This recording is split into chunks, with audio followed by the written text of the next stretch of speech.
রাত পোহাইলে ঘাসের ডগায় শিশির বুনিস তুই, আঘাত পাইলে ঘরের কোণে লুকায় কান্দিস তুই। ওরে মন রে,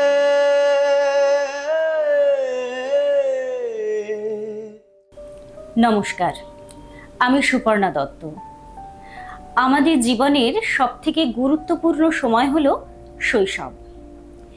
এই শৈশবের বিভিন্ন ঘটনার মধ্য দিয়েই আমাদের জীবনের বড় শিক্ষা আমরা পেয়ে থাকি।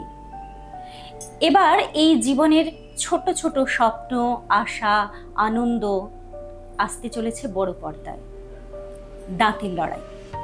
হ্যাঁ, দাঁতের লড়াই শুধুমাত্র ছোটদের সিনেমা নয়, এই সিনেমাতে রয়েছে আরো অনেক কিছু। আমাদের প্রত্যেকের মধ্যে একটা যে ছোট্ট আমি লুকিয়ে থাকে, এটা সেই আমির গল্প। ইতিমধ্যে আমরা আমাদের মধ্যে পেয়েছি অরিজিৎ রায়কে। অরিজিৎ রায় এই সিনেমাতে একটি গুরুত্বপূর্ণ ভূমিকা নিভিয়েছেন। আমরা পরিচয় করিয়ে দিই। নমস্কার, অরিজিৎ রায়। অরিজিৎ, তুমি কেমন আছো বলো? আমি ভালো আছি। সুপর্ণাদি, তুমি কেমন আছো বলো? আমিও ভালো আছি, সুখে দুঃখে আনন্দে চলে যাচ্ছে। আর কি বলো। তুমি এই গানটা তো গেয়েইছো, তার সাথে সাথে এই মুহূর্তে তুমি একটা বিশাল বড় অ্যাচিভমেন্ট করেছো, সেটা যদি তুমি আমাদের দর্শক বন্ধুদের বলো।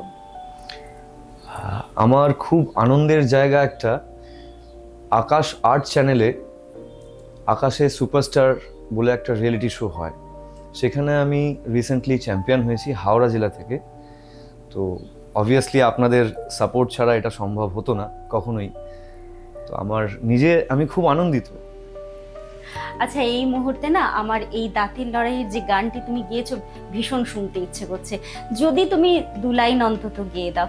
জানি তুমি পরে হয়তো পুরো গানটা গাইবেই, কিন্তু এখন 2 লাইন যদি আমাদের দর্শক বন্ধুদের শোনাও। নিশ্চয়ই শোনাবো।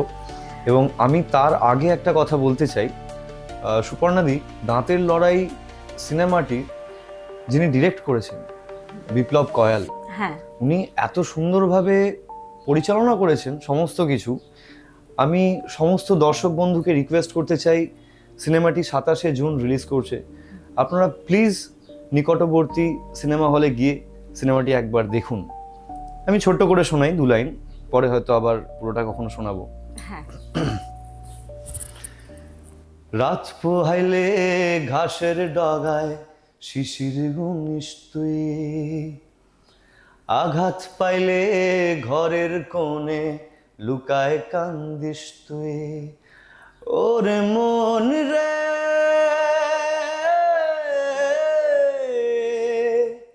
জনম হইল গরিব ঘরে, খাঁচায় বন্দিরে, খাঁচার পাখি সুখ না পাইলে মন কান্দে রে। অসাধারণ, অসাধারণ, সত্যি মন কেমন করা একটি গান। আচ্ছা অরিজিৎ, আমি জানতে চাইবো যে এই গানটি কিভাবে শুরু হয়েছিল, বা এই যে সিনেমার সঙ্গে সঙ্গে যে গানটি করার যে অভিজ্ঞতা, সেটাও আমরা জানতে চাইবো। দেখো সুপর্ণাদি, গানটা তৈরির পেছনে একটা বড় হিস্ট্রি আছে। তো নিশ্চয়ই আমি সেই হিস্ট্রিটা বলবো। গানটা যার লেখা তার নাম অভিলাষ চক্রবর্তী। আচ্ছা, তো আমি বলি দর্শক বন্ধুরা সবাইকেই বলি, অভিলাষ চক্রবর্তী একদিন 3-4টে কাগজ মেঝেতে পড়ে, তার মধ্যে আমি একটি কাগজ ওখান থেকে পিক করি। তো লেখাটা পড়ি, কাগজের লেখাটা পড়ে আমার খুবই ভালো লাগে। আমার মনে হয় যে সেই লেখাটা নিয়ে ভবিষ্যতে কাজ করা যেতে পারে। তো সেই বেসিসে আমি গানটা তৈরি করেছিলাম, এবং সিনেমার যিনি ডিরেক্টর বিপ্লব কয়াল, ওনাকে শুনিয়েওছিলাম। ওনার খুবই পছন্দ হয় এবং সেটাই আমার খুব ভালো লাগার জায়গা। বাহ, তাহলে আমরা জানতে পারলাম যে সূত্র হচ্ছে 3টি কাগজের টুকরো। মানে এই আমরা বলতে পারি যে ছোট্ট ছোট্ট খেলার টুকরো বা আমরা যে ছোটবেলায় যে কাগজ ছিঁড়ে ফেলে দিই, অনেক বাচ্চাই আছে না যে টুকরো টুকরো কাগজ ছিঁড়ে এপাশ ওপাশ ফেলে দেয়, তো সেই টুকরোগুলোও যে খুব জীবনের জরুরি সম্পদ হয়ে উঠতে পারে, সেটাই আমরা তোমার কথা থেকে জানতে পারলাম। নিশ্চয়ই। অসাধারণ। আচ্ছা অরিজিৎ, আমি এবারে জানতে চাইবো যে এই যে গানটা, এই গানটা নিয়ে তুমি কতটা আশাবাদী, বা এই ছবিটা নিয়েও তুমি কতটা আশাবাদী? দেখো সুপর্ণাদি, এই যে গানটা, যে কোনো গান তৈরির সময় সমস্ত কিছুই একটা ওই নিজের সন্তানের মতো হয়। অবশ্যই। নিজের সন্তানকে যেভাবে বড় করে সেইভাবেই একটা গান লেখা, তার সুর করা, সেটাকে ছবির সঙ্গে মিলিয়ে মিশিয়ে পুরো ব্যাপারটাকে উপস্থাপনা করা, এটা একটা সত্যি অনেক বড় বিষয়। তো সত্যি কথা বলতে গানটা নিয়ে আমি খুবই আশাবাদী, কারণ গানটা আমার নিজের তৈরি হলেও গানটা খুবই প্রিয় আমার কাছে, এবং ছবিটি নিয়েও আমি বড়ই আশাবাদী, কেননা ছবির যে সিকোয়েন্সগুলো রয়েছে সেই সিকোয়েন্সের সঙ্গে গানগুলো অসম্ভবভাবে ম্যাচ করেছে। মানে এইটা আপনাদেরকে বলি, ছবিটা না দেখলে হয়তো আপনারা বুঝতে পারবেন না, বারবার বলছি ছবিটা কিন্তু দেখতেই হবে। তো আমি গান এবং ছবি দুটো নিয়েই খুবই আশাবাদী। তার মানে আমরা এখানেও একটা শৈশবের ছোঁয়া পেলাম। একটা ছোট্ট কাগজের টুকরো যেমন একটা গান হয়ে উঠলো, গানের পাতা হয়ে উঠলো, সেরকমই গানটা ছোট্ট ছোট্টভাবে প্রথমে সুর পেল, ভাষা পেল, তারপরে একটা সঙ্গীত হয়ে উঠলো। তাহলে এই সঙ্গীতটি শুনতে হলে অবশ্যই চোখ রাখতে হবে আমাদের 7 হর্সেস প্রোডাকশন হাউসের ইউটিউব চ্যানেলে, যেটি খুব শীঘ্রই আমাদের প্রকাশিত হতে চলেছে। আমি আপনাদের বারবার রিকোয়েস্ট করছি, এরকম অসম্ভব ভালো একটা ছবি আপনারা যদি না দেখেন আপনারা সত্যিই মিস করবেন।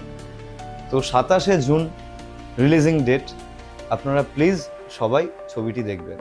অবশ্যই আমরা অপেক্ষায় আছি 27 জুনের জন্যে। আমাদের নিকটবর্তী প্রেক্ষাগৃহে এই ছবিটি রিলিজ হবে এবং আপনাদের সাদর আমন্ত্রণ সেখানে আপনারা স্বাগত এই ছবিটি দেখার জন্য, অবশ্যই সপরিবারে। ধন্যবাদ তোমাকে অরিজিৎ, তোমার মূল্যবান সময় এখানে দেওয়ার জন্যে। আশা করব তোমার ভবিষ্যৎ অনেক উজ্জ্বল হোক, তোমার উজ্জ্বল ভবিষ্যৎ আমরা কামনা করি, তুমি অনেক বড় জায়গায় প্রতিষ্ঠিত হও।